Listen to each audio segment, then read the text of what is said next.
Hello everyone, আজকে মা বানাবে নারকেল দিয়ে ইলিশ মাছ পাতায় ভাজা, কলার সাথে ইলিশ মাছের মাথা দিয়ে ঝোল আর বেগুন ভাজা। তো সেজন্য প্রথমে তেল গরম করতে দিয়ে এরপরে জিরে আর শুকনো মরিচ দিয়ে দিল। এরপরে হলুদ মরিচ আর লবণ দিয়ে কাঁচকলাটাকে ভালো করে কষিয়ে নিল মা।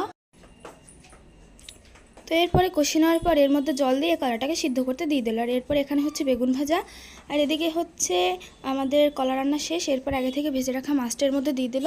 আর নারকেল সরিষার পোস্ত বেটে নিল, ইলিশ মাছের সাথে হলুদ মরিচ তেল দিয়ে ভালো করে ম্যারিনেট করে নিল। এরপর আমার সুন্দর করে কলা পাতার উপর মাছটাকে বসিয়ে দিল। আর এখানে আমাদের মাছ ভাজা কিন্তু শেষ প্রায়। সো এরপরে হচ্ছে খাওয়ার পালা।